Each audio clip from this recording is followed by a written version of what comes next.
back here with another episode of I Got Next podcast. Will's back. We got Austin. The whole gang. We got Getz, like the whole entire crew. Like the gang's all here. So let's get started. First up, the Final Four is set. We got UCLA, Baylor, Gonzaga, and Houston. Thank you. 2 and 1 seed. That's 2 seed and an 11 seed. I'm just gonna go around asking if you guys want to win all. So, Austin, go first. All right. So who do I want to win, or who do I think will win? One thing you think. All right. I want UCLA to win, but I just think Gonzaga is too strong. No one can really stop them. Okay. Yeah, I'm gonna say I want Gonzaga to win, and I think they will win. Like, I kind of want to see the history of like the undefeated season, and Gonzaga doesn't even have a national championship, so it's not even like a dynasty. And they get to play the 11 in their Final Four game, and then they're 30-0 this season, and only one game has been single digits. It's just ridiculous. No one's gonna touch them. I'm probably gonna say the same thing as Austin. I'd want UCLA to win just because that'd be the lowest seed to win it all. But Gonzaga is just too good for them to get past. So yeah, I'm just gonna say the same thing that Austin and Will said. Yeah, I want UCLA to win, but I know Gonzaga is just too overpowered. So yeah, it was nice to see like 11 seed win, but I agree with guessing a undefeated team that never won a national championship game ever. Like, it seemed like every year Gonzaga always chokes in tournaments. So. But we're talking about young college players, and in NFL there's some young college players preparing to get drafted, and pro day's been going out, and you see a lot of these players coming out with the 4.4, the 4.3 out of like nowhere. I have something to say about this. Mm-hmm. I think this is cap because there is no draft combine this year. And these are all unofficial, hand-timed 40s. And, it's probably their coach or something giving them just an extra step, being a little early on it to raise their draft stock. I don't think Justin Fields runs a 4.4. Like, that's crazy. Yeah. I feel like they should do what the Olympics do. It's all hand time, but they usually just add a 0.24 to the clock as like human error. If they did that for the pro day, I feel like it'd be more accurate. Oh, geez, 0.24. That's a lot, actually. Yeah, but human error has a lot. Yeah. To do with timing like that. It's crazy how we think of like a 4.4 way differently than like a 4.6. A 4.4, you're like, he's fast. A 4.6, you're like, he's average. I think I'm convinced I can run a 4.5, and if I had a pro day, I'm running a 4.5.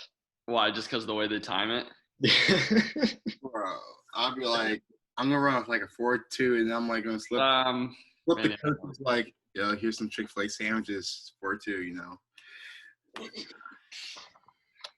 I think we'd all be surprised at our 40 time. I think we'd all be really surprised. We'd probably be like slower than Tom Brady, and we wouldn't expect that. I know my 40 time's like a 5.4.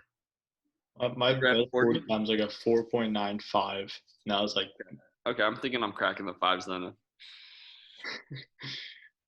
But like, you see some linemen out here getting a 4.8, a 4. The fastest one I saw was a 4.7. It's crazy. These 300-pounders they're just different now. Well, I'm not really surprised about linemen being fast because like they have to keep up with the running back when they're blocking, doing lead blocks and stuff. Yeah, but it's still surprising because they're 300 pounds. True.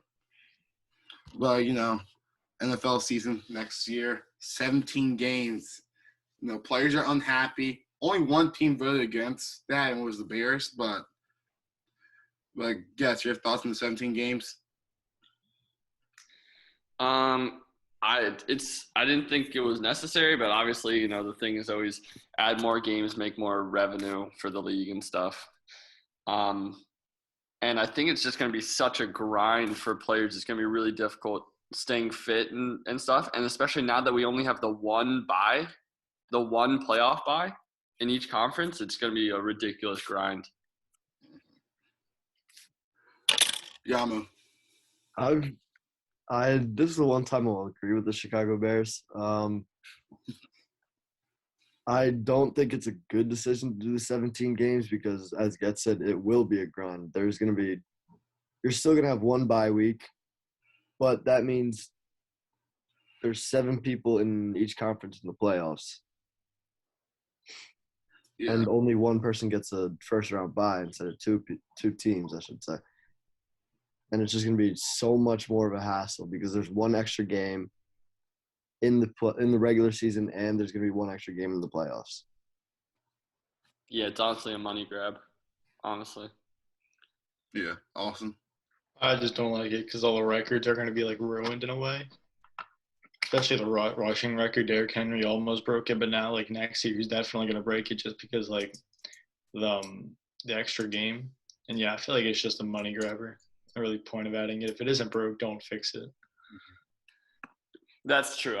I think always for like a record standpoint, these things are kind of bad, but I think more so like when I hear the proposals to like shorten the NBA season or shorten the MLB season, I'm like, no, you're going to ruin all the records. Lengthen is another thing. I mean, the records will just get broken, but. Yeah, but if they do continue with 17 games, like I feel like they should add an extra bye week. Right. Teams, that's for sure, because like this is like exhausting. Like, or at least get like they're gonna like some players won't get injured. Like lengthen like the season, like still have 17 games, but like spread out the games a little bit more, because that's how players get injured. We saw how we had with no preseason last year. The whole entire 49ers team was out the whole entire season. So, and a lot of other several key players on teams, playoff teams, was injured. So. That's my views on this because I'm just gonna see a lot of injuries because we know the Eagles whole entire roster is not gonna be out. Not gonna be in. We might see some players coming from the XFL playing for the Eagles soon. So I already know that. So let's go on to the next topic. Jets potential plan right here. Okay, they're thinking about keeping Sam Darnold and drafting a quarterback. What?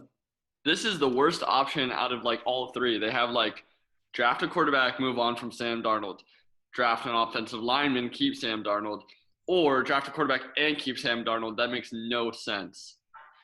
Usually if you're going to like draft a quarterback to be behind a player, like you're going to want to have like a quarterback that they can learn from. Like Jordan Love being drafted behind like Aaron Rodgers or something like that. Or Patrick Mahomes behind Alex Smith his first year. Not like Sam Darnold, whose only experience is like getting crushed and demolished every game. And I don't think they should draft a quarterback at all because no quarterback individually is going to fix this team. They are so many parts away and like a whole offensive line. So if they draft Zach Wilson and got rid of Sam Darnold and put Zach Wilson in there, he's going to get killed too, and his confidence is going to be crushed. And the same thing's going to happen to him as Sam Darnold. Yeah, I definitely agree with that because I've always been saying like, oh, the Jets should have did what the 49ers did.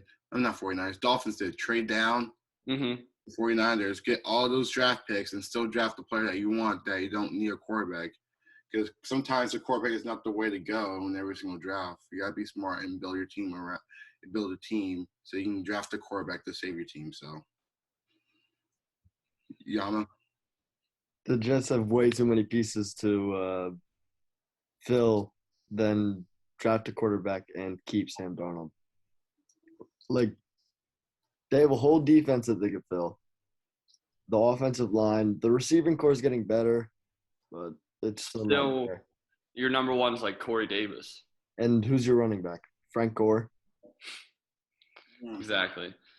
There's so many people. There's so many places to fill. But I think most importantly, offensive line, and like the best offensive lineman we've seen in a while is dropping right into your hands, Penei Sewell. So yeah. And even if you trade down with like one of the teams that wants a quarterback for sure, like Carolina or the Broncos. You know, the Broncos can make a deal to go to 2 and grab Zach Wilson or something. And then you're back at 9, and at least like there's 3 good offensive linemen really. So at least one of those guys is making it to you. When you have so many pieces to fill, you need to accumulate draft picks. Mm-hmm. Yeah, but like imagine Penei Sewell and Mekhi Beckham. Yeah. as the lineman duo. So like that'll be nice to see. I'll be excited for Sam Darnold if he gets the chance to play with those two players. But Yeah, I still believe in Sam Darnold.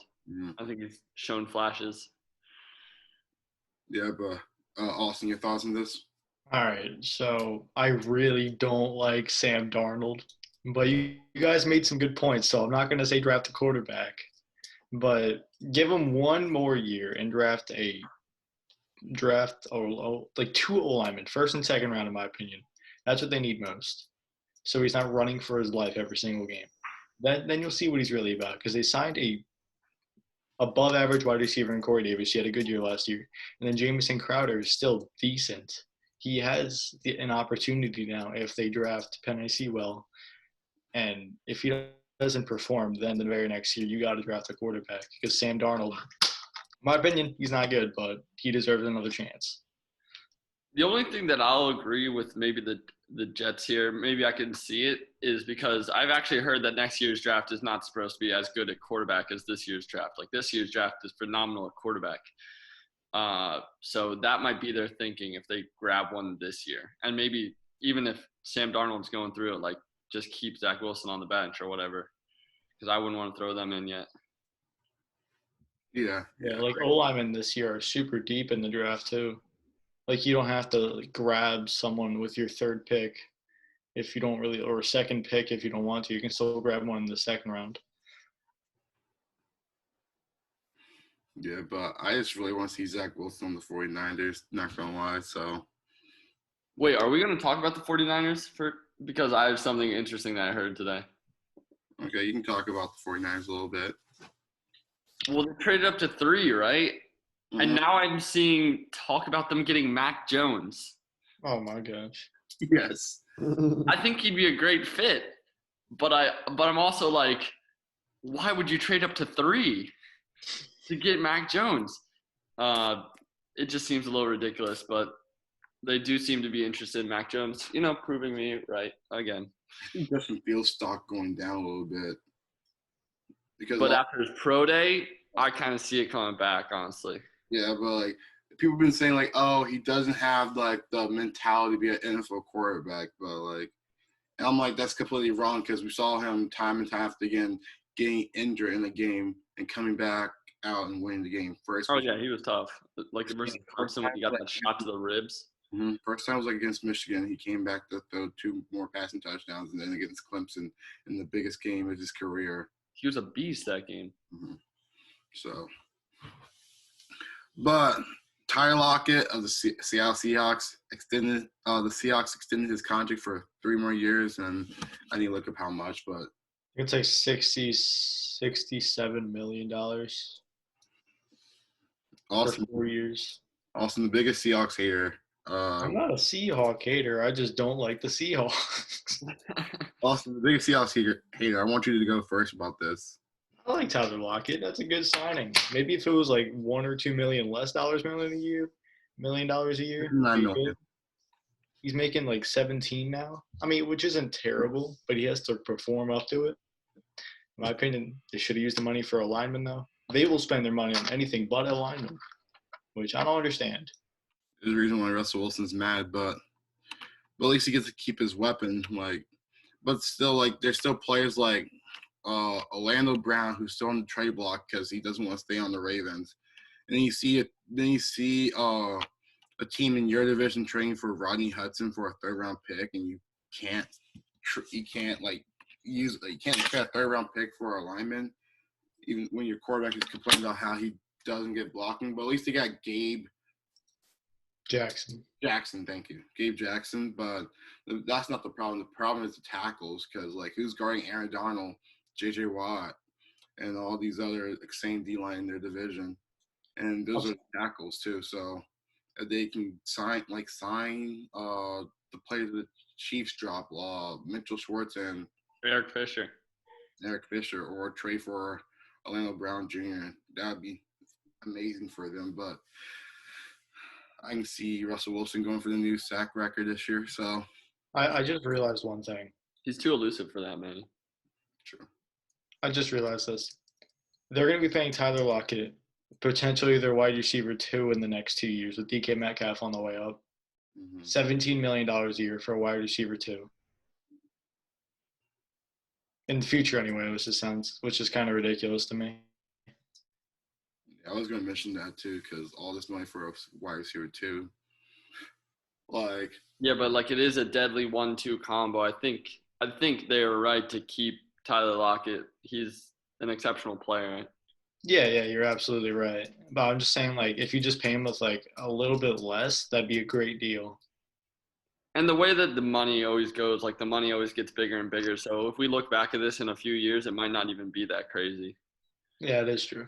Like wait till this new class of wide receivers like DK and Justin Jefferson get paid and stuff like that, and we might not even think that that's that crazy. yeah. You guys got any thoughts about this Tyler Lockett, Yamu? I think obviously it was a good signing just because they can get that 1-2 combo back with DK and Lockett. Because Lockett is he's a good wide receiver too to have, but he, like Austin said, he was a bit overpaid for just to re-sign him, just to be a number 2 guy. Yeah. One player that used to play for the Seahawks, but he's now on the Panthers now. No, I feel like honestly, I feel bad for the Seahawks losing him. David Moore, he played for the Panthers now. He's gonna have a breakout game, in my opinion. Because like every single, I'm looking at stats and watching him in games, and every single time he gets the ball more, he performs more and more better. Because like 17 receptions, 2019 with 400 yards, and then he gets 35. Now he has 500 yards. So I feel like when he's on the Panthers, when they lost their third wide receiver, and when he's on the Seahawks, when he's a fourth wide receiver, I feel like he's gonna get a lot more touches and shows the world that he's good.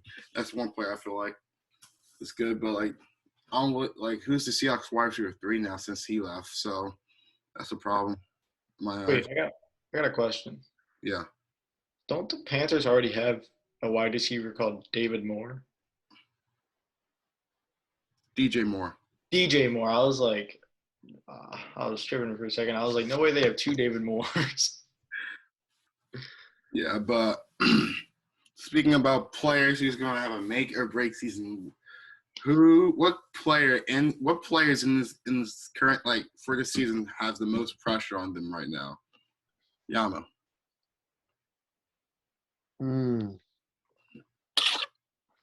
I mean, I'm just thinking, as an Eagles fan, Carson Wentz definitely has a big season.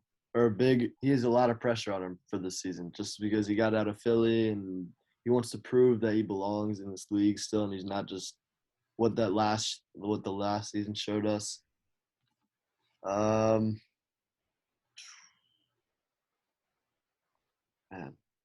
Tua. Yeah, Tua for sure. Just because he was splitting games with Ryan Fitzpatrick. Because were there several games this year? I know one game in particular that I watched was against the Broncos. He was playing, and then until 5 minutes left of the fourth quarter, they decided to sub out Tua to put in Fitzpatrick, and Fitzpatrick almost made a comeback against the Broncos too. So that's just showing how the coaching staff doesn't really trust Tua as much. Yeah, Tua got benched a few times last year, but now they're showing you that they do trust him because they trade away from 3, or they didn't do a deal for Deshaun Watson. I don't know how hard they tried, but they didn't get it done. And yeah, they're not looking to draft a quarterback, so they do trust Tua a little bit. It looks like.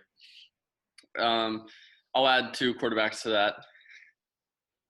that. Cam Newton. I think he's out to prove something after last year. I think the way he started last year, we were all like, "Oh, MVP Cam is back," but it wasn't to be.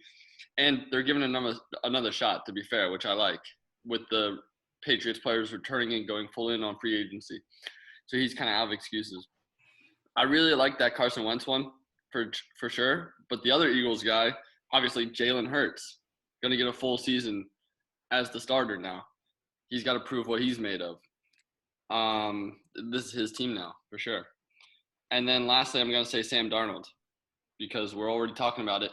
It depends what they do in the draft. Well, even if they do draft the quarterback behind him and keep him, can he win a battle? Can he maybe earn his spot? All that. Or if they don't draft a quarterback, well, then they're basically saying, you got one season, Sam, so show us what you got. Yeah, I'm going to go ahead and add 2 more quarterbacks from the same draft class, Daniel Jones and Drew Lock. Because first, Daniel Jones getting King Galloway and having healthy Saquon back. And now their defense is looking insane. Like, his teams look like they're built to make the playoffs. And you see all these giant fans overhyping him. Even though last year he had more interceptions than touchdowns, let's just if he doesn't lead his team in the playoffs or close in the playoffs, like you can see the Giants looking for a new. If I was the Giants, I'd be trying to look for a new QB because like I'm not really convinced about this guy. I know people call him like Vanilla Vic out here, but I'm not really convinced about him. And another person, Drew Lock, if the Broncos don't trade for a quarterback or draft a quarterback, he will be the starting quarterback. And with Cortland Sutton coming back healthy and Jerry Jeudy coming into his second year, you also got Noah Fant, KJ Hamler, Tim Patrick. And you see the defense the Broncos build around him. Like, he has no excuses this year to lead his team to, like, I won't be mad to, like, it's going to be 8 or 9 or 9-8 season, like, something close, like, at least get a second in the division under the Chiefs so we can, like, at least make a wild card push. But those are the 2 players that I feel like are having them, or, like, has to do good this season or else they're going to get replaced. In my opinion, one big player is Michael Thomas. He had a very bad season last year with injury, suspensions, and then just not a lot of production. He's got to really bounce back from this year if he wants to prove his worth again.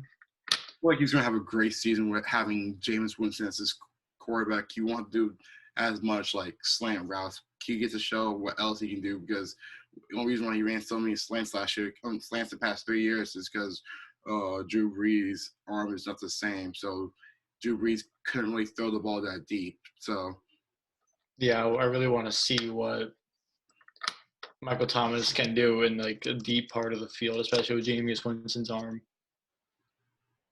Yeah, but for the most part, the players that we said is a common theme. It's quarterbacks who now have the pieces. In other years, it could have been like, oh, they're missing this, they're missing this. But, like, now they have the pieces and they got no excuses, except for Jalen Hurts and Sam Darnold. They don't have the pieces, but they still have to prove themselves. Two players from the draft last year. The 3rd pick overall, Jeff Okudah. Like, he was injured half the season, but still, he didn't really look good. Again, I never heard one word about him besides him being injured. Like, I don't really watch too many Lions game. I know people who watch Lions games, but I didn't ask them how Jeff Okudah is. But like, it doesn't really seem like Jeff Okudah hasn't been really that good for them last year. And another player that I know that who hasn't been good, the first wide receiver taken off the board was Henry Ruggs over Jerry Jeudy, CeeDee Lamb, Jefferson. Oh my gosh, Justin Jefferson. Sorry, and all the other wide receivers. This wide receiver class, last year wide receiver class was so stacked, and you're seeing Henry Ruggs getting taken off, even though no mock drafts predicted him being the first wide receiver. It was supposed to be Jerry Jeudy. It was supposed to be Jerry Jeudy, CeeDee Lamb, Justin Jefferson, then Henry Ruggs, or Henry Ruggs and Jefferson. But seeing Henry Ruggs being the first wide receiver taken off the board and not performing as well, and he's supposed to be the wide receiver, like coming in, he was supposed to be the wide receiver 1 for the Raiders, where you have Nelson Aguilar outperforming him too. So doesn't really. He has to have a good season this year with them losing Nelson Aguilar too. Yeah, add Jalen Reagor to that list too. First pick. A pick ahead of Justin Jefferson. Last year, got a lot of hate for not performing. This year, he's really got to prove himself. Yeah. You can I feel like I'm forgetting some players, but like these are. I mean, there's so many players in the league. You're definitely forgetting players, but I think we have a lot of them, a lot of big names, mostly the quarterbacks. Those are, it's the most important position in football. So. Yeah, but Chargers. are putting their team up for sale. I think I need to pull up the story real quick, but their team it seems like the NFLs might be forcing them to put the team up for sale because they're losing a lot of money, and oh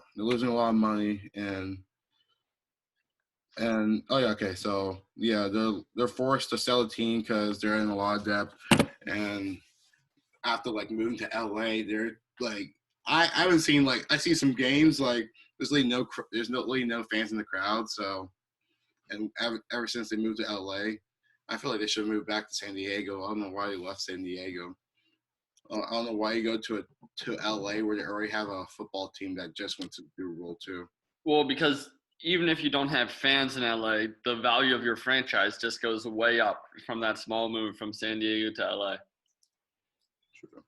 The thing about LA fans is there's so many things to do that if you're not like the Lakers or the Dodgers, there's so many things to do that if your team isn't good, they're just not going to show up. Yeah, I'm not sure. I don't get why teams wants to go, or there's teams teams like the Clippers, Angels, Chargers, they're like the sister team, like the stepbrother team of these big time franchises like the Lakers, Rams, and Dodgers. So they're like the little brothers that no one care about. I don't know why the Chargers I make sense for the Angels and Clippers because they always been there, but the Chargers, I don't know, out of nowhere decided to go to LA when they had perfect when it was good in San Diego. That's just my opinion about it. But their colors and the jerseys are nice, so I give them that. So yeah, the jerseys are dope, but yeah, they had an actual loyal fan base. I mean, kind of the same thing with the Rams, but the Rams, yeah, and St. Louis is great fans. But I think the Rams kind of won LA over first because they had the success as soon as they got there. Yeah, definitely agree with that. Oh, sure. And the Rams came from St. Louis. That's like St. Louis and San Diego. Those are two different places, and I feel like San Diego has a better fan base than St. Louis because there's definitely more people who goes to San Diego, who want to go to San Diego over St. Louis. But the St. Louis to LA moves out right at the moment because to me, and it's definitely won their fan base after making the Super Bowl 2 years, 3 years after they moved. So. Mm-hmm. And they just had an electric team. They had Todd Gurley. They had Jared Goff, who was, performing well. I mean, if you remember that Chiefs-Rams game, that was the top of LA football right there. Yeah. And I think the Rams actually won that duel. It was a quarterback duel, and Rams ended up winning out. Mm-hmm. But Yama, you got anything about this? Chargers starting the team? Not particularly, but I just think it's bad idea because they did have a loyal fan base in San Diego, but not really. They couldn't really get it. They couldn't really get the I don't know. They couldn't get it all back just because they relocated shortly after the Rams did. So it's kind of just yeah. Yeah. In my eyes, Chargers are just the Chargers. They've always been the worst team in the division. They always will. And how about this, too? The Rams got to play in the Coliseum, and the Chargers had to play in that little soccer stadium for, the first years of LA. That's kind of embarrassing, honestly. It was a 20,000-seat stadium. Yeah. That just showed where the priorities were at in LA. The Chargers will always be the Chargers. Quote, we got that quote from the greatest wide receiver of all time, Juju. So, but based off of Juju's You said that? Oh no, you mean based off the Browns to be the Browns? Chargers will be the Chargers. Like they had Drew Brees and Phil Rivers as their quarterback and haven't only won Division One. So in the past 20 years. So, Austin, your thoughts about the Chargers? I feel like they just lack an off the field identity. Like other teams really have an identity, but Chargers don't. And moving back to San Diego won't really solve anything because the fans, like, they were already very upset with them moving. I don't think they would have just like allowed them like pretend like nothing happened as if they're back. True, and I just don't see them moving out of LA because even if the fans aren't showing up, being in LA makes your franchise worth more. Yeah. Yeah, but let's go into some NBA topic here. Right, like me and Guess was talking about Lamarcus Aldridge last podcast, and then You guys got signed like pretty soon after we were talking. right after we stopped recording, Lamarcus Aldridge got signed to the Brooklyn Nets. We was talking about, oh, he'd be a great fit for the Miami Heat. He should go to the Miami Heat or the Lakers or Boston, but he decided to go to Brooklyn. So, yeah, your thoughts on this since you're shaking your head? The starting five that Brooklyn has now is unbelievable. Fake ring means nothing. Means nothing to me, even if they do win.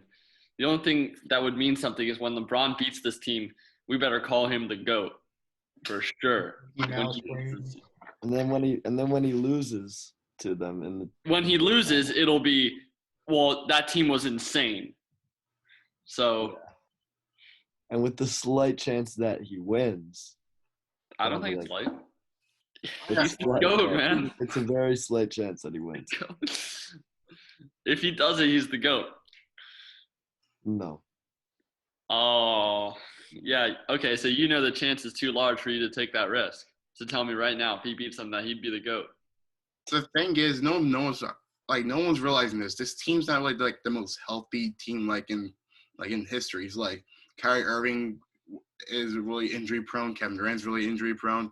Lamarcus Aldridge is old, and Blake Griffin's really injury prone. Then James Harden's known for choking in the playoffs too.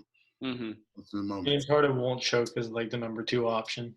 Well, remember, James Harden was number 3 option in OKC and choked in the NBA Finals. But he was like 23.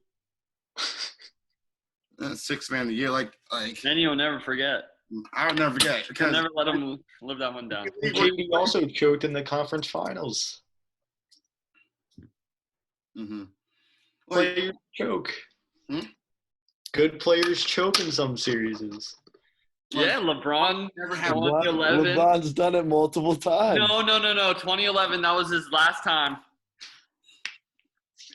2011 was the worst thing in his career. So that's like the stain on his career. After that, he went on a historic run of making the finals. Like, what was it? 8 times years in a row.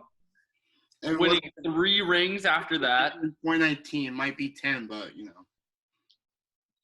What? If he didn't get injured in 2019, we would never know.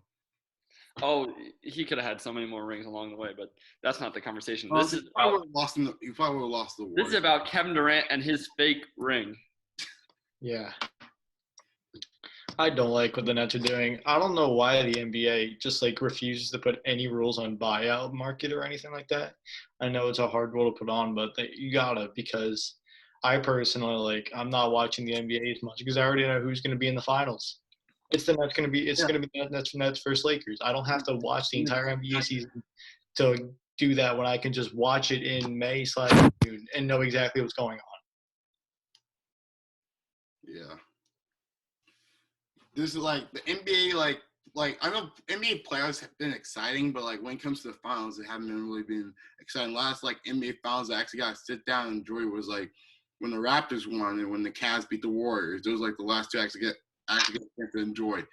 After that, it was like seeing the Warriors sweep the Cleveland Cavaliers or beat them in 5 with only LeBron on the team. So, I feel like every single game before the NBA Finals are more exciting than the actual NBA Finals. The game that's supposed to show the 2 best teams in the league. But I'd rather see that one year when Portland went on the run against being OKC than being Denver, then go and losing, and then eventually losing to the Warriors, or when LeBron and the nobodies on the Cavs while Kevin Love was injured, ran through the whole entire Eastern Conference, or when Toronto Raptors ran through the whole entire Eastern Conference. Like those moments, and last year too with Miami Heat pulling all the upsets too. Those moments are more exciting than actually watching the NBA Finals that year. So that's my point of view. That's why like sometimes I feel like people rather watch college basketball in March Madness than NBA Finals, because you never know who's going to win at all. Yeah. I personally would rather watch March Madness than. Well, that's the thing about single game elimination. Like if you don't show up one game, then you can be out. But the thing with the 7-game series is the best team usually wins. I feel like they should go back to first round best of 5, because that's when you saw more upsets in the first round. Or at least add some urgency to the games. Like last year, LeBron lost game 1 to Portland, lost game 1 to the Rockets, but I wasn't even worried. I'm like, gentlemen sweep, Lakers in 5. So yeah, there's not that crazy urgency. Yeah, like, if they would have best of 5, 2016 Thunder was up 3-1, we could, you would have been through. We would have been in the NBA Finals, like. Yeah, the thing that's sad about all this though is that this year I was like, when it was just Kevin Durant and Kyrie, I was like, if Kevin Durant wins this year, I feel like he has a chance at like top 15, top 10 of all time. But nope, not anymore. It's just it's anything anymore. It's a fake ring. If he loses, like it's gonna look worse for him too. So he's just such a bum. So he's still butthurt over 2012 NBA Finals, like.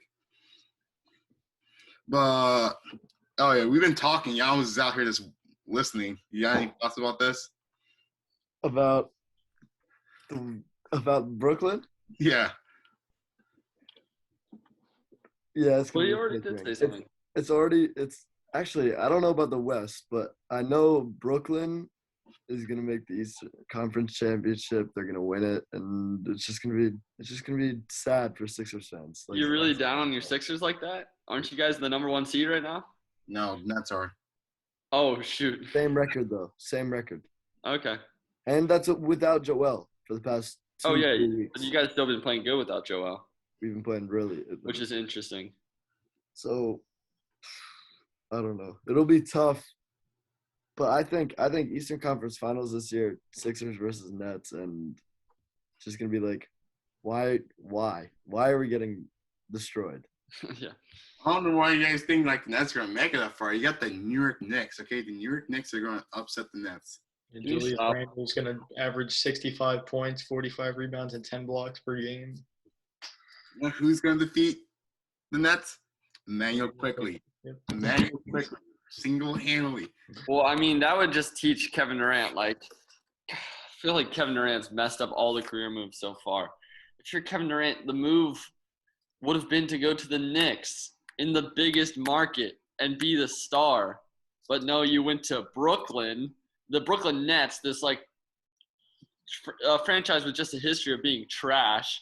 And but then you bring all your buddies and you make your super team, and it's just, you wonder why every fan in the NBA hates you. Yep. Mm-hmm. Like, and then we should probably just get, I don't know if these topics are right after each other, Manny, but we should probably just talk about the thing that came out about Kevin Durant just now. Mm-hmm. Yeah, it's like coming out like right after like what Kevin Durant said about Michael Rapaport. Just another bad look for Kevin Durant, and his apology was such a joke. It wasn't even an apology. It was like he didn't care. Yeah, like it's not this. Like it feel like I'm like watching and listening like a different KD. Like back when he was in OKC, he was just like the nice guy. Everybody loved him. Right, he's such a jerk now. Like, just because of his 2 fake rings, he thinks he can talk like this, but what exactly did he say to Rapaport? Man, I don't even want to. I wouldn't even repeat it, but like you should go look at it. I don't like Michael Rapaport, but like if you're Kevin Durant, you just can't be saying that. Yeah, you have a fan base, and like you get watch over like 24/7. He's saying that in public. Doesn't really look good for your career. Yeah, it's a private conversation, but it got leaked to the public. Like, he just shouldn't be saying it at all. Mm-hmm. Yeah, he's like 32 years old saying this kind of stuff. Yeah. That's stuff that like a 13-year-old says over like an Xbox party chat. Yeah. And Okay, Manny. What about the other big buyout market signing? Andre Drummond to the Los Angeles Lakers. Austin, you're the biggest Andre Drummond fan. That is the opposite of a big signing. Andre Drummond is not a good basketball player. I don't care what anyone says. He is terrible.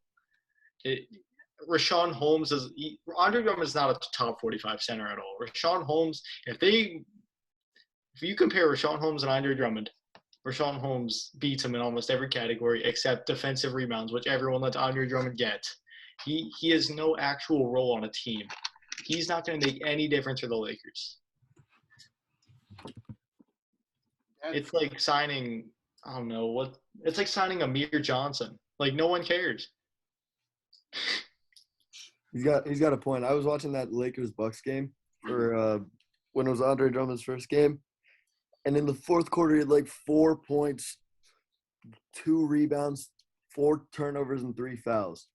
Okay, first game adjusting to a new team, but I think he can be important.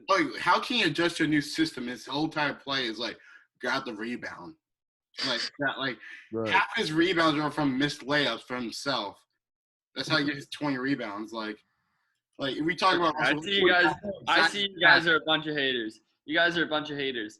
Yeah, But, he shoots like 44%. Like he might not necessarily even be a starter once we get all our guys back. Like, it's just we need more bodies and big bodies too that can at least grab boards and take up fouls. So rim protection as well. I think that's what he's there for.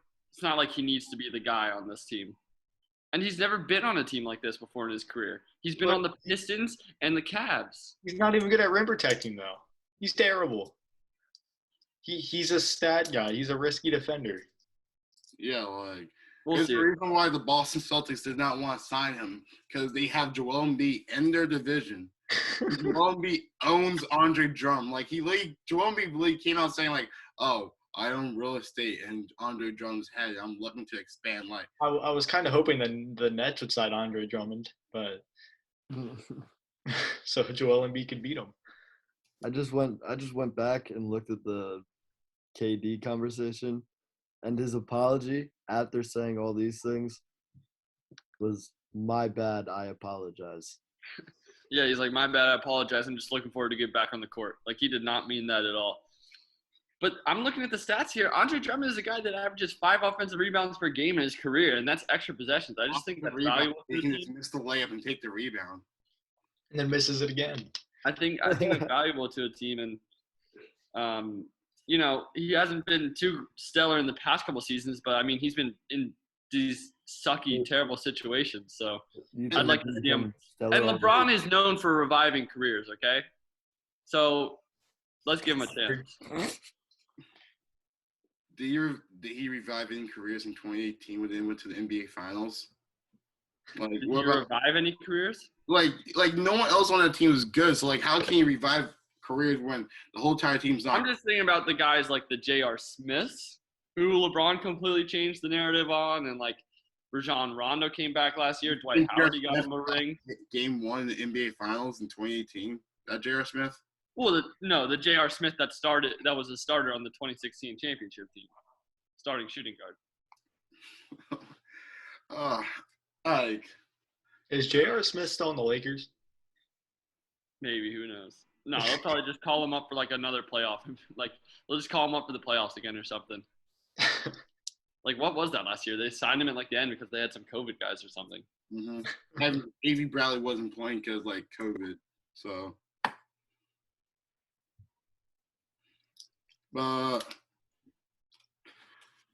next thing up. I see something on the agenda here that is just completely biased Thunder fan. Oh.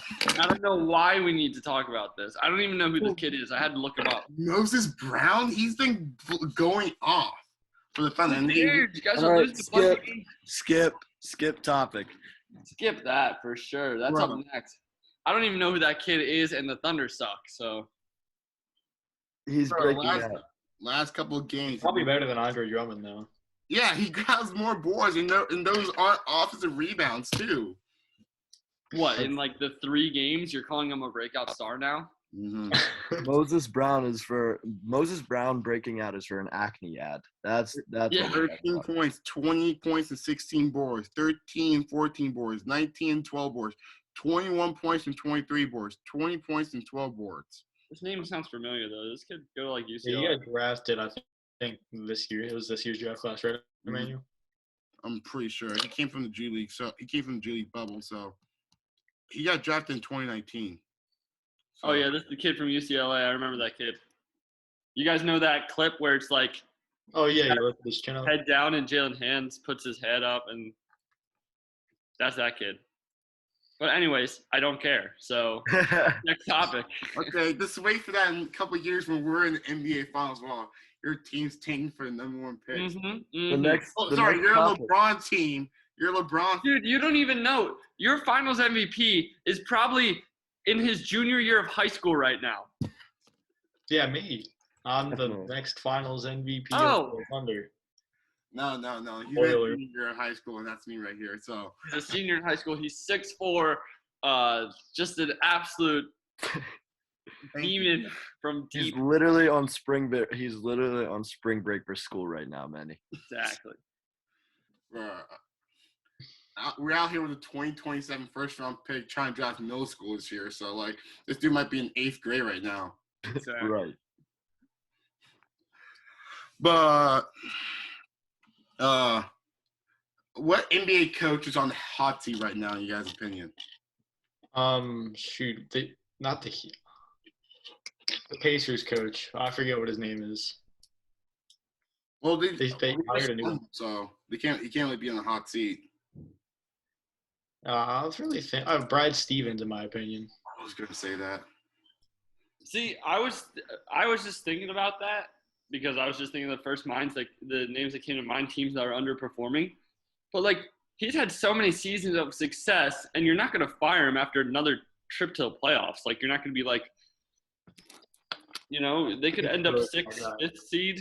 Like I'm not going to fire him after that. And the coaches that are on the hot seat are like a bunch of no names. Like I don't even know. The team just stink. Brad Stevens is like on the hot seat. Like you're not sure with Boston because like we all thought Isaiah Thomas was gonna be on the team for like the next 5 years, but all of a sudden gets traded away. So you would never know with Boston. So like I won't be surprised if I see Brad Stevens getting fired. Like was Doc Rivers fired from the Boston Celtics too, when replaced by Brad Stevens? So like you can never know. So. Yeah, I don't know if he was fired or if he just left. I think he But was besides that, man, do you have any traded. He was traded for like a 2nd-round pick. trade a coach? I didn't even know you could do that. You can do. Do you I know. any other coaches on the hot seat that you're thinking of? I know there's one in mind, but I can't really get.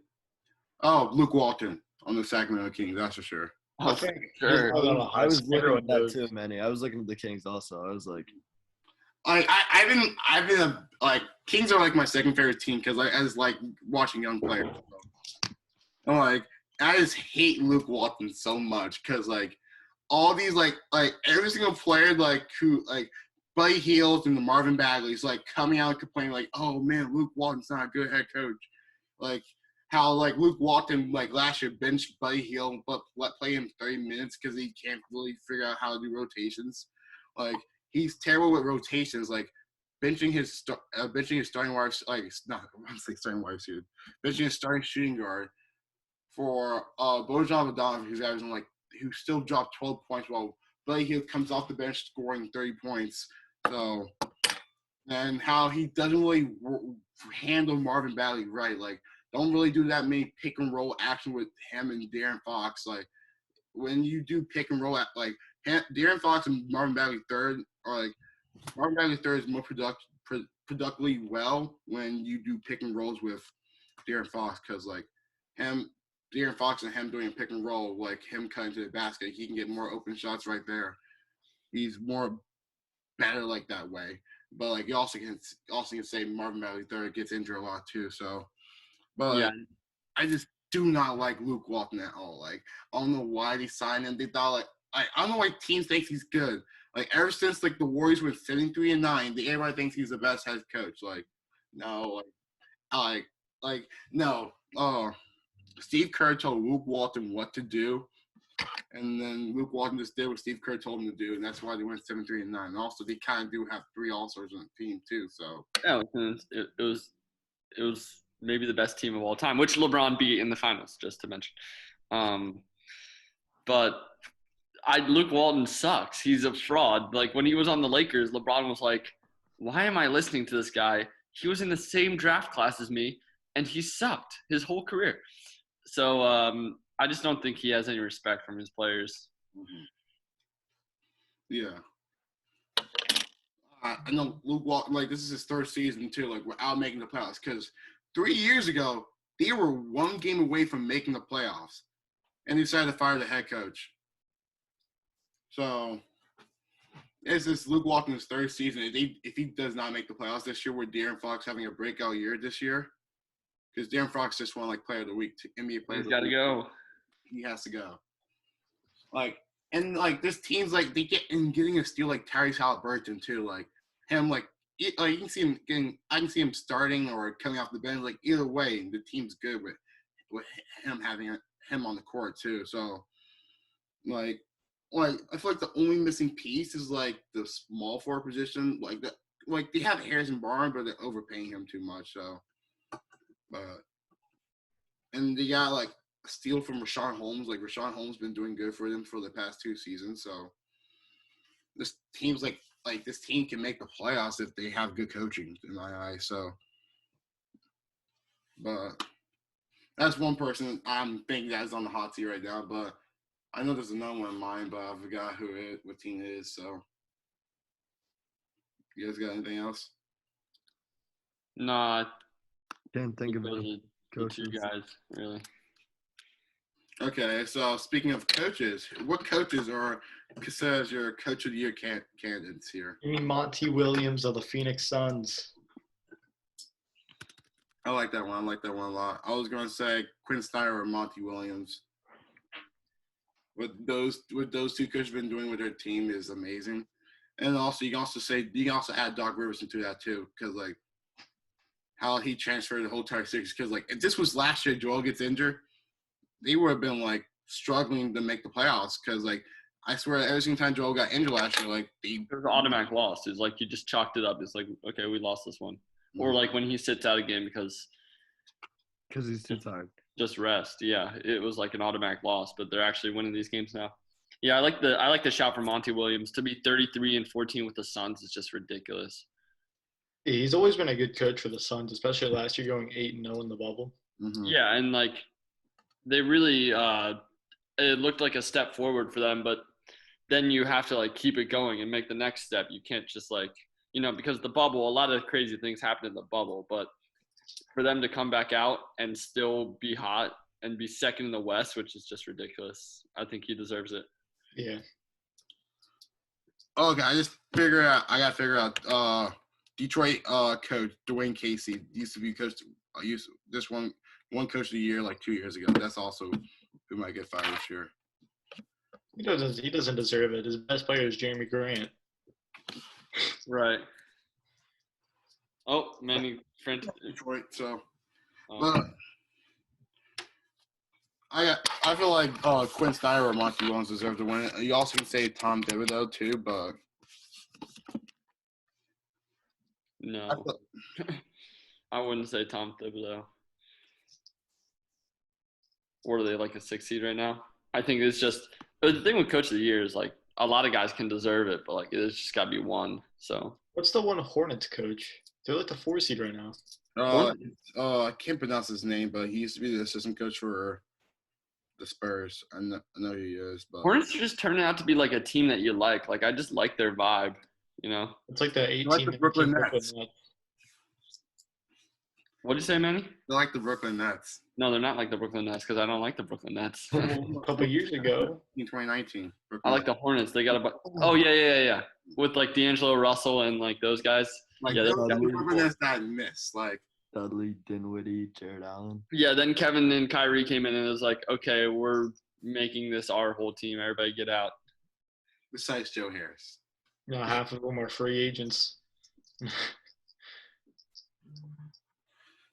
Well, like, Hornets, like, I was like, and, oh, Terry! Like, Yeah, Their the announcers are so hype. I announcers saw were something so this nice. morning. like, oh, Terry with 2! Oh, like, watching the things starts cracking me up, but we're going to be talking about the Hornets for the next 30 minutes. Let's go on to the next topic. Clippers are planning to sign Boogie Cousins. Your thoughts? Gets? Irrelevant. is Yeah. my thought. It don't doesn't care. matter. Doesn't matter. They're not doing Like- anything in the playoffs. If this was 2017, I'd be like, wow. But it's not 2017, and this guy has just been everywhere. It's only a 10-day contract, too. See, I didn't even know that. I saw this didn't on even like know. Bleacher Report and stuff too earlier. Huh. I was just like, Yeah. guy's been Back to everywhere. the guy, though. What's he gonna do? He's gonna come off the bench and average double. Probably, like, average, like, 8 points and, like, This guy is the worst ring chaser ever. Mhm. Yeah. It's, Wait, did he got the ring from the Lakers? Yeah, Or he had the ring from the Lakers. Oh, he got the ring? Yeah, but I wouldn't feel good about it though. Like you weren't even on the team when they won it. Like Well, like, he got injured, so, like, he couldn't really – if he never got injured, he probably would play on the team, so – but if he never got injured, Dwight Howard would never be on the team, so – So it was kind of good for him getting injured and them signing Dwight, so – yeah, so just to sum this story up, it really doesn't matter. It's irrelevant. yeah. Mhm. Just like Moses Brown. Exactly. Similar. Wow, just stop sleeping on Even Moses Brown is more relevant than this one. Like the thing is just that Boogie Cousins still has a big name because he used to be that dude, but he's not anymore. Yeah, in 2016 when he was on Sacramento. And the only person on Sacramento. I remember he had like a 60-point game with like 10 blocks and like 20 rebounds. I think it was like 55 points, 24 rebounds, and 10 blocks or something. That's just ridiculous. Remember Pelicans though? That was like his last stop being good. That was like his best season too. Yeah, they were kind of a dope team. It's just like you're not really gonna win the NBA with two big men though. True. It was like we've seen like the reincarnation of the Twin Towers, like back in when the Twin Towers. Oh, well, like I'm talking about Houston Rockets when they had Hakeem Olajuwon and bro, I forgot the power. PJ Tucker. Team Olajuwon and PJ Tucker. Insane duo right there. But I forgot the guy's name, but I know he used to be good for like 3 or 4 seasons before he got injured. So, but let's talk about Stephen A. Smith and Russell Westbrook. No, I feel like you should talk about this. I know I should. Because like I'm a huge Russell Westbrook fan because I'm like Really? Huge. I do not know. And Stephen A. Smith been like talking smack about my boy. Like, I like Stephen A. Smith. He one of my favorite person to listen to when it comes on ESPN. Like listen to First Take and watching his show on ESPN Plus. But you've been talking a little bit too much about my boy Russell Westbrook. Like I know he hasn't got a ring yet. He choked in the playoffs in 2016 with Kevin Durant. But and he does pat his stat a little bit, but calm down. Like he's on the Wizards, okay? Like besides Bradley Beal, who else does he have? He has Rui Hachimura, who's averaging like 12 points a game. So, and when your starting center is Robin Lopez, it's not like the best situation right there. And he's trying his best, Stephen A. Smith. I'm sorry, but he's trying his best, okay? You see him try out a triple-double, try to help his team to win, but, his team just sucks. And Bradley Beal is not playing, too, so, he's all by himself now. Can't blame Russell Westbrook for the Wizards sucking because the Wizards sucked before he was on the team. So, And they'll suck when he's gone still. They will just always suck. Yeah. on. Like, at least he's not ring chasing like some players here. Like, he could have just easily did a buyout contract and joined the Nets. So No one can buy out his contract, Emmanuel. He's making $43 million a year. Many, but it's just not the same Russell Westbrook. You gotta give it up. It's not MVP Russell anymore. It's just not. he got his haircut. Like, he's averaging a triple double. Like, it's the same Russ. Like, You what? think his haircut Nuts. has something to do with the way he plays the sport? Bro, you see Jason Tatum when he gets a haircut. Like, Jason Tatum turns to the reincarnation of Kobe Bryant. Yeah, So, Jason Tatum is still mediocre when he gets a haircut. There's just a look, you know. like, bro, best player I ever saw, like, headband LeBron. So, like, headband LeBron. Like, headband can change the whole entire way people play. So, Best player I've ever saw was Ninja Headband Jimmy Butler. oh, I was about to say that too. Like, I don't know why the NBA got rid of that. That was like the dumbest rule. That's why we lost to Toronto in 2019, bro. I'm telling you. I'm Mhm. telling you. They made It's us. not even about headband LeBron anymore. He's been good without the headband too. And like you don't even notice it anymore. It used to always be like it was weird at first when he didn't have it, but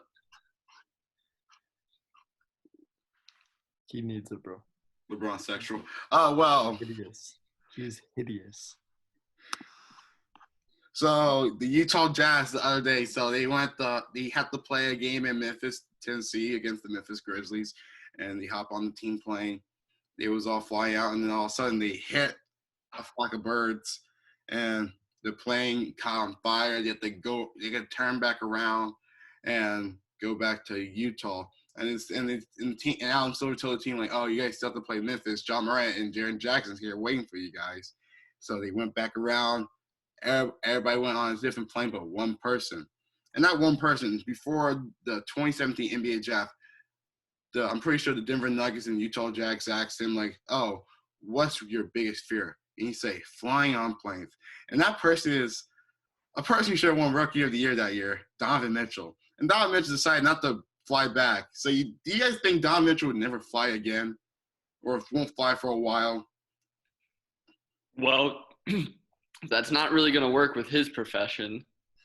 So he's going to have to get over it, or else, I mean, you really can't be in the NBA if you can't fly. You're going to miss a third of the schedule, more. So. And also, like, Donovan Mitchell, like, say he sits in the window seat so he can make sure the plane's functioning right. So he saw the fire. See, I used to think that. I used to be scared of planes myself, and I was like, I'd be just like, I want to be awake just in case anything happens. And I was like, and now I realize, like, that's the worst mentality. You want to be asleep because when something happens, you're not going to be able to do anything anyway. So just be asleep. That's a bad mentality also, Jets. Yeah. You wouldn't even notice. If anything happens to me when I'm asleep, it won't matter because I'm just going to stay asleep. Yeah, forever. Like, you're going to wake up because you're going to be hearing people screaming, cats. Like, No, I'm a deep sleeper. Trust me. yeah, we know. No, but yeah, it's a scary moment for the team. But that's the thing about planes. Like these things actually go to show you how safe they are, because these things can happen, and then you still landed safely and you're fine. Yeah, but there is like a rule when this happened, when like if most of the team gets injured, there's like a whole entire draft to rebuild a team where teams that can only keep 5 players. Teams can keep 5 players, and like the team draft from those selected players. So Yeah, hopefully that would never happen though. And opening day, I'm just gonna let you guys talk about it while I just wait for you guys to talk about the Dodgers. And I'm just gonna talk about the Phillies because that's the The only Phillies game played really solid. What? What's up? I think the Phillies bullpen played really solid. That was, to me, like the best part for me was that our bullpen came in and kept it tied. They didn't give up like 5 runs and then the game was over like it would have last year. What's still concerning is that we left like so many guys on base.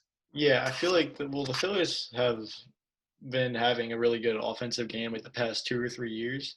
The only thing that was lacking is bullpen. Obviously, later in the season, I don't feel like those runners will be left on base. will be able to start batting him home because it's only opening day. Like, they'll get it figured out. So I'm just happy that, they didn't completely blow the game with the bullpen. And just a win is a win for now. Yeah, we'll take it.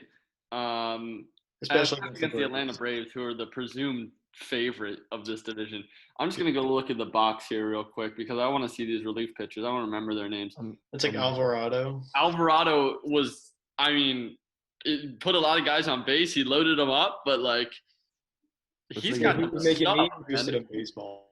He's got like 100-mile-an-hour fastball with like a 95-mile-an-hour slider that's really moving. So he's tough. And then my favorite relief pitcher, Hector Neris, confirmed as the closer. That's what I'm excited for.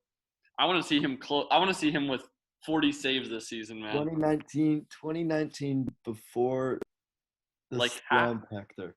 First half of the season, Hector from 2019. 22 of 23 saves. Yeah.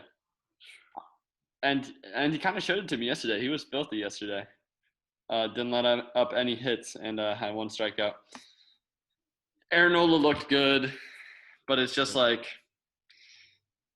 when do you pull the starting pitcher and when is it just that fraction too much? I mean, it's kind of unfair for him to have 2 earned runs next to his name and not get the win in the end of the day, but I don't know. What do you do about that? Yeah, just the thing with leaving guys on base, that concerned me. We were like 2 for 10 with runners in scoring position. Oh, and then just in general for the game of baseball, how stupid is this extra innings rule? I hate it. What's the new rule? Starting the man on second. What? Starting the man on second. You start with a guy on second in extra innings. Yeah. That is the dumbest thing I've ever heard. Right, and the Braves in their first time, they had they just sacrificed bunted their first time. So now the guy's on third with 1 out. But then luckily they had that pop fly and they tried to send him, but Roman Quinn brought out the hose and put it right on JT. JT with the tag. JT with the best catcher in baseball. But back in the good old days, he would have just ran over JT there and like completely crushed him. Because he was right in the way. He literally blocked the plate. But they said the throw took him there, so he was allowed to do that. Manny, you know what? I'll get started with the Dodgers right now. I think all the favorites lost. First of all, I think a lot of the favorites. The 0-1 Dodgers lose to the Colorado Rockies 8-5. Wow. And the Rockies are terrible. They're so bad, Manny. And they beat your Dodgers. Think about that. They are so bad. Doesn't matter. Like, how many games during the season? Like, how many games in the season? Like 100 games in the season, right? 162. 162 games. Like, we don't have to win all of them, okay? This guy win the most important ones, like the ones. You're gonna crack 100. You have to win the ones against bad teams, or you're not gonna win the ones against good teams. Yo, Immanuel, the Dodgers gonna crack 100 wins? No. At this rate, they're gonna crack 0. They're going 0-1. They're going 0-1. The Phillies win. You know, McDonald's is giving away a free Chick-fil-A, not free Chick-fil-A sandwich, a free chicken sandwich. McDonald's giving away a free Chick-fil-A sandwich. I'm in for that. Download the McDonald's. This is not a promotion any kind of way. I'm just helping you guys out here. If you download the McDonald's app, every single time the Phillies win, you get a free chicken crispy sandwich. The new crispy sandwich. In my opinion, it's not really that good. It's not worth the $3. Can you redeem it the next day, or do you have to do it that night? You have to do it today, that night, or the day after the game. So. Oh, but do they have a game on Sunday? They have a game on Saturday and Sunday. Dope. I'm pretty sure it has to be home games too. So. Manny, tonight the Dodgers play the Rockies. It's Trevor Bauer versus Antonio Senzatella. And you're going to be 0-2. Yeah, when they put in the Trevor Bauer, so they just won the World Series. Then they just get the Cy Young winner real quick. It's like, okay, let's just add the Cy Young winner to our insane rotation already. Just Kershaw looks good with that 7.94 ERA in his first game. Man, Manny. His first game. Manny, he's not going to come back from it, bro. That's going to be all season. All season. I'm just upset that the Phillies don't play today and they play Thing Saturday. is, you I'm guys excited about this. you guys tell me all about this, but I don't know what it means. That's not right.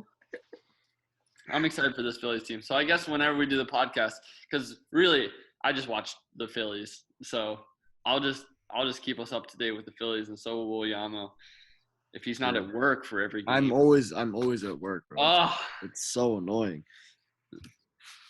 well, last year I kind of checked out on the Phillies because there was just no hype. Yep. After we lost opening day in such like a terrible fashion, I was just like, to the Marlins, we lost the series to the Marlins. I was like, no hype anymore. Zach Wheeler got the start on Saturday. He's getting it on Saturday. I'll Oh, be yeah. able to watch the game. I'll be able to watch the game Sunday though, with the Zach Zephyr. Wheeler's class. Yeah. Okay. Is there anything else or What's up?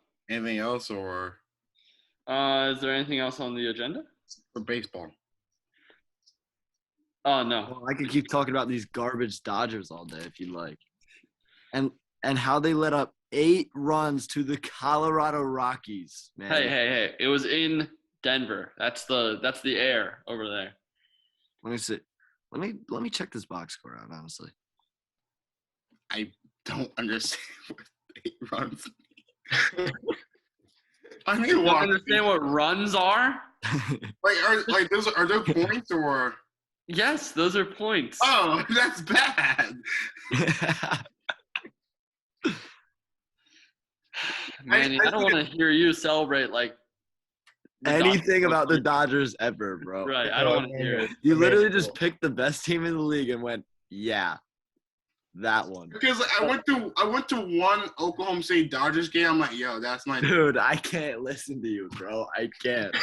I can't I was listen. at the game. I was confused the whole entire time. I'm like, Manny, what's going on? Manny, you just asked me We if got- runs were points, bro. I'm at the game. I'm just confused the whole entire time. Like the only baseball games I've been to was like the Reading Phillies and the Oklahoma City Dodgers. Amanda, we got to go to a Phillies game. Phillies versus Dodgers. It's only $20 a ticket right now. if Are you want to serious? forget. In Philadelphia? Yeah, in Philadelphia. Like, I Where's mean, the Dodgers? not against the Dodgers, but tickets are like $20 in upper deck. Yeah, we could all go to a Phillies game. I'm definitely gonna go to some Phillies games this year. I'm Yeah. so hype about And then fans. you guys can teach me about what's going on. Yeah, we'll teach you about everything, Manny. Dodgers at Phillies Tuesday, August 10th. Lock it in. Well, I'm not sure. I might be in college, so like. I mean, probably not that early. Was it August 10th? August 10th. Right before my birthday. A few days before my birthday. Oh, Let's my do it. birthday's 3 days after that. No way. No way. August 13th. Mine's the 14th, bro. Sus. Imagine being born in August.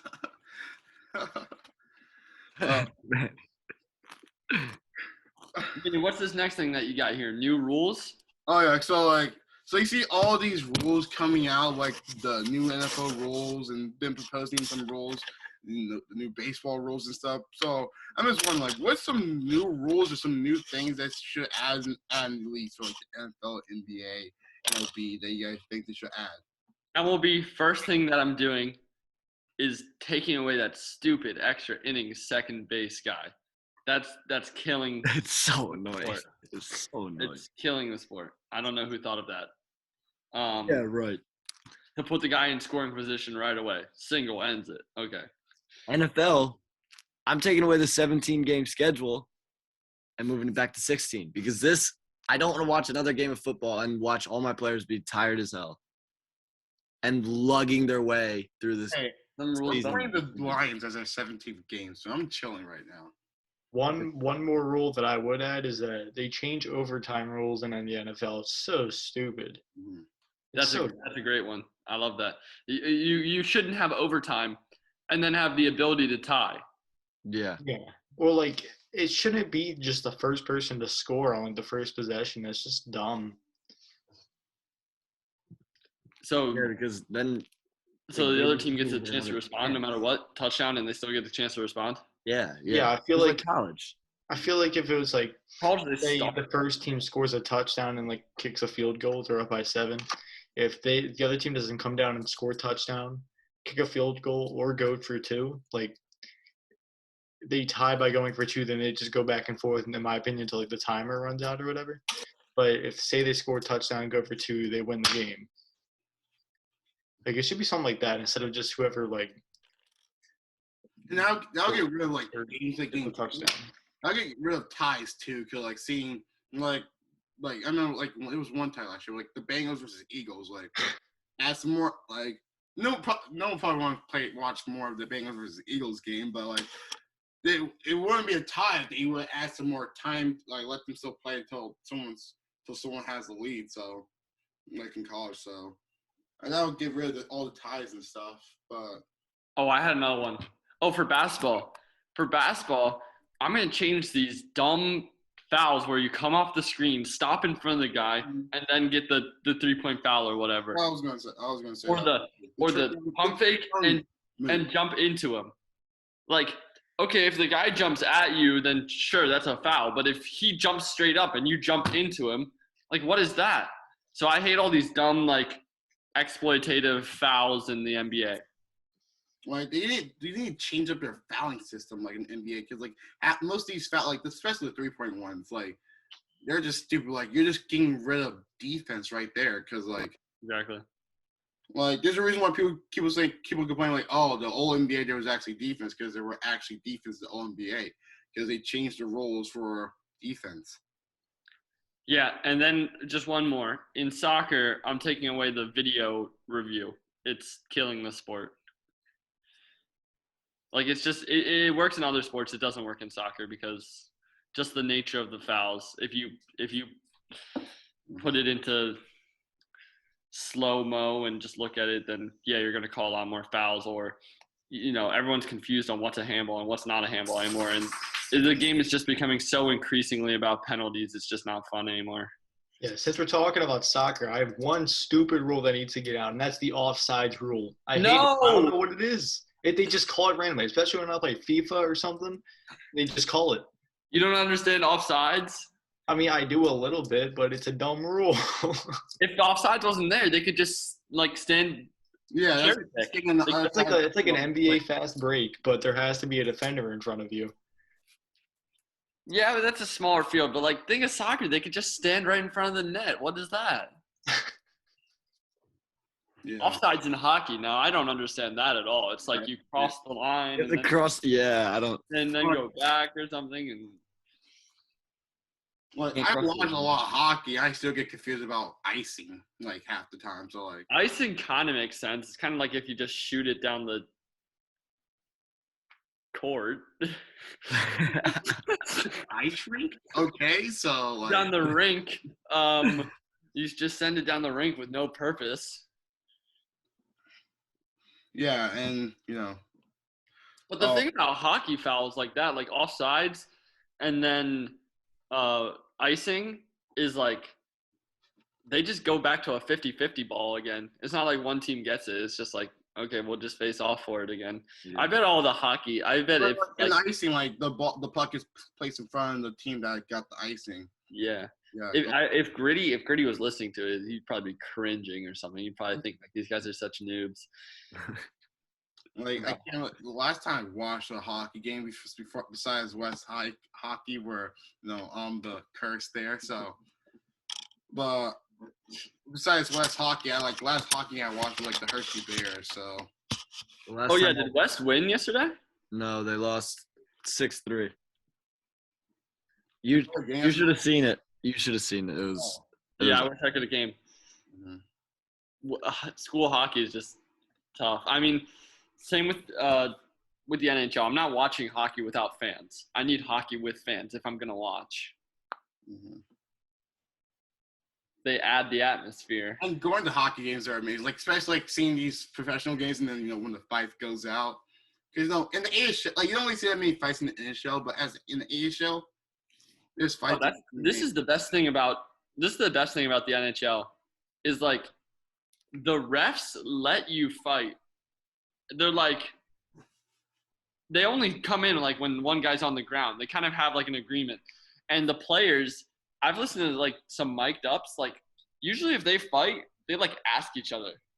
It's like an agreement. It's like, you want to have a go? And like the guy's like, yeah, sure, let's freaking go for it. And then they just end up fighting. It's kind of like a unwritten code of fighting. Like, I would love to see we already saw Joel Embiid versus Carving Towns before, but I would love to see like LeBron James versus Kevin Durant 1-on-1 fight. Oh no, that wouldn't be as fun, bro. It's like they can drop. First of all, LeBron would destroy him because Kevin Durant is a little stick. So, hey, yo, don't make Kevin Durant cuss you out on Twitter, okay? He will. yeah, Kevin Durant would probably just get behind his keyboard and start typing or something. cyberbully LeBron. Yeah. Yeah, but like one rule I feel like, okay, for the NBA for the All-Star game, I think they should go back to they used to have rookies versus sophomores. I think they should go back to rookies versus sophomores because, and like they're like, oh, USA versus the world. Well, like, not gonna lie, I don't know half the players on the world team because like they're like really a bunch of nobodies that got drafted in the second round. Yeah, rookies versus sophomores is dope for sure. And like they should go back to like, I know they used to have for like the actual All-Star game, but like at least do this in, like for the Rising Star game. Like go back wearing the NBA jerseys, their NBA jerseys too, because I like them wearing NBA jerseys in the All-Star game. And I feel like they should. You know what? I kind of like the All-Star. I kind of like a unique All-Star jersey rather than them just wearing their team's jersey. I mean, they wear their team's jersey all the time. True.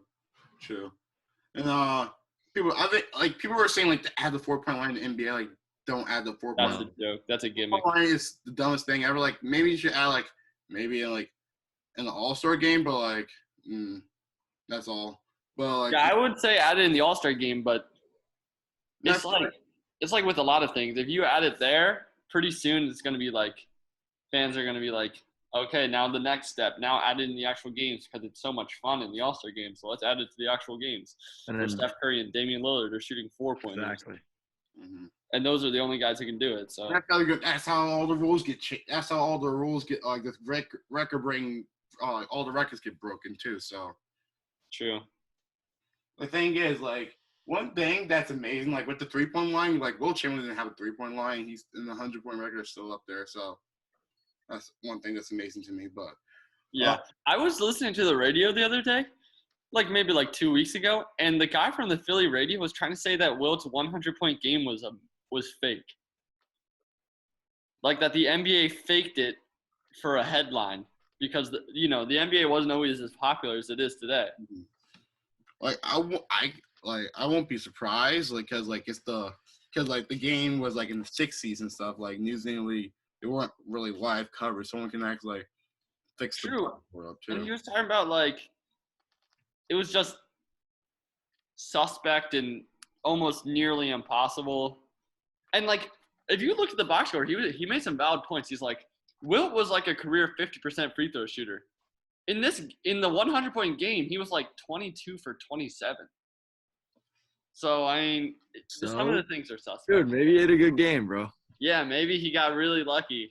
That's like flipping I'm not gonna say it's fake, but like, and like I think people also said that Will Chamberlain had triple-double or over almost a triple-double in that game too. So yeah, that'd be crazy. Yeah, that game was also played. Will Chamberlain scored 100 points in Hershey, PA. Shout out Hershey. So yeah, that's the other thing that I was saying, that like they didn't play it in their traditional location. They played this one game randomly. They played in like Hershey instead. Like, you guys, like, was that even a actual regular season game? That could have been like a preseason game. I don't know. Well, it's probably a regular actual game because it's all in the record book. But why were they playing though? Why were they playing Hershey? Exactly. That's where the 100-point game didn't happen. That's where the Warriors first like originated, or like not where they first started, but it was like a thank you towards like the Hershey fans because they moved from there. So they played like one game per year there. Okay, I get that. Bring it back. Like Hershey won some games, okay? Like Hershey basketball, like I like to see that there. Give us a G League team, like Hershey basketball. But well, another rule I think they should add, like I don't know why I'm talking about so many All-Stars, but like when players who get snubbed, they should add to from the snub players the 3-3 games, like if the players agree, like since you didn't make the All-Star game, you can do the 3-3 tournament and still win like money too for your charity and stuff. That'd be amazing too. And I feel like I don't know, like the NBA need to figure out the way to revive the dunk contest, because like the past couple of years, the dunk contests haven't been really exciting. I feel bring it back. They need to like somehow convince the players like to do dunk, like to participate in the dunk contest. Because I know why players didn't do it this year, because like COVID and stuff, and like some players who probably would have did, like play like Donovan Mitchell or Zach LaVine probably would have did, but the dunk contest was like in the middle of halftime, so it was in the middle of halftime during the All-Star game. And the dudes are all they're like 10-day contract nobodies, like Cassius Stanley. Dude was literally on a 2-way contract, and he was in the dunk contest. The judging is so bad. The judging is so bad. Cassius Stanley did the best dunk in the first round and got like a 44, and then but those aren't the serious rules. Like the big rules would be like the ones that we meant. Like that's just an All-Star game, but the big rules are like the ones that we mentioned, like getting rid of those ticky-tack fouls, fixing overtime rules in baseball and football, and then stuff like that. Yeah, all the good ones. So, I just got to add a little fun ones, but I feel like I'm getting one more rule that. They got fixed their rule in the NFL for like when you fumble the ball in the end zone, like against the Chiefs game. Yeah, that like almost doesn't make any sense. You fumble the ball in the end zone, it's like a touchback for the other team. Mm-hmm. What should it be though? How does it not make sense? Yeah, honestly, I think it's just because it's such fine margins. Like you're literally like so close to like scoring the touchdown, and then it's like a touchback for the other team. It's like it's a lot. So think about it this way: it's a kickoff. It's a live ball. They pick it up in the end zone. It's like, what do you do with it? You kneel it down. You get a touchback. Same stuff with a fumble. If you fumbled in the end zone. Well, if you fumble and it goes out at like the 1 yard line, you're still keeping possession. Like the team that fumbled still keeps possession. I just think that's the confusing thing for people. Mm-hmm. That when you fumble it out in the end zone, that it switches possession. Like don't you like fumble, like when a team fumble the ball and no one touched the ball and it goes out of bounds, you still have. Well, what would you do with it then? What would you something like when you fumble the ball, like when a team fumbles the ball, and it goes to the end zone, the same team still has the ball since no one touched it. Like not in not in the end zone, out of bounds. Sorry, in out of bounds. When they fumble out of bounds. Right. And then if they fumbled it in the end zone, what would they like? Where would they place it? Where are you giving them the ball? I feel like if a team fumbles the ball in the end zone and goes out of bounds without the other team touching the ball, I feel like they should be like put on the 5 yard line, since they got. Or it could be like wherever the ball came from, or where the guy was hit, where the ball came loose or something. I don't know. And that kind of sold me in a couple Madden games. I'm running for the end zone. Oh, okay. So that's why. So that's why they need it. And I kind of sold the Browns versus the Chiefs too. So even though it was a helmet call too. So yeah.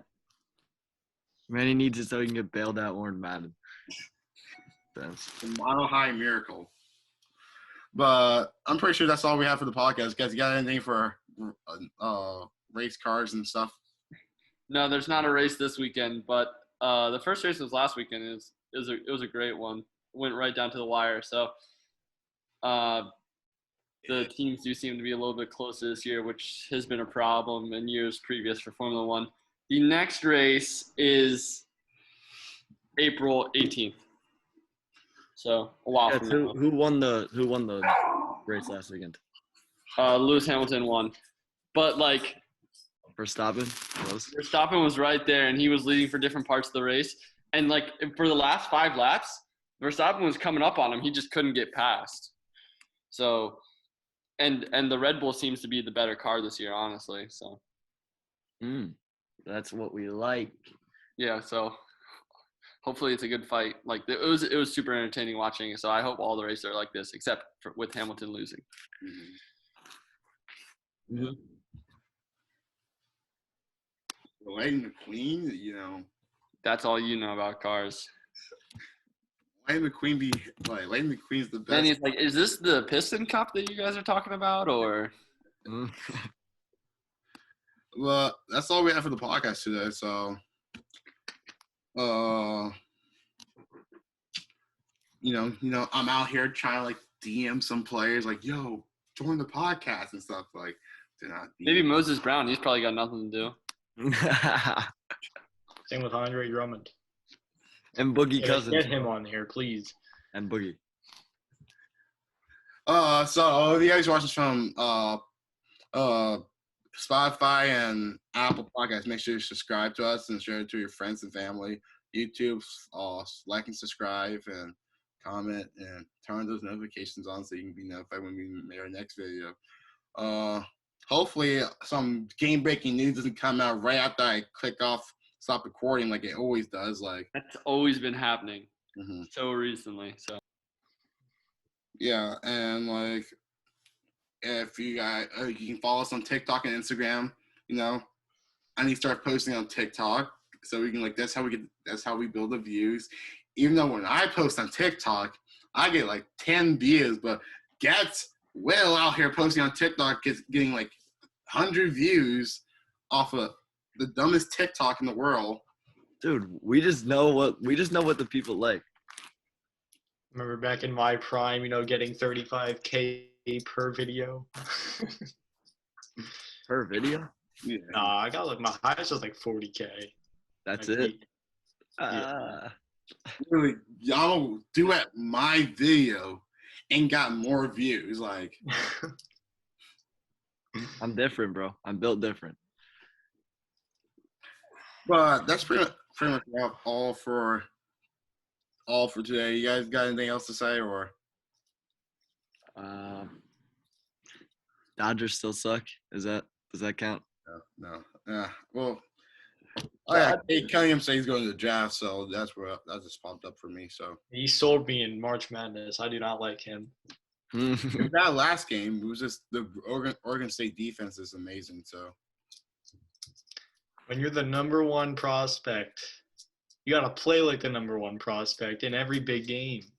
All right? Doesn't matter how good their defense is. If you can't make open shots, you can't make open shots. True. But it has been going like that the whole entire season. Like especially it seemed like against the bad teams too. He just they almost lost against Liberty. Yeah. It's like can't hate every time he get the ball, he'd commit a turnover or miss it.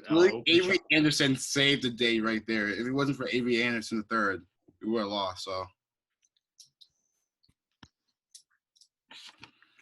But that's pretty much what we all for today. The only thing I have to say is stop sleeping on Moses Brown. I'm outside in an AMG.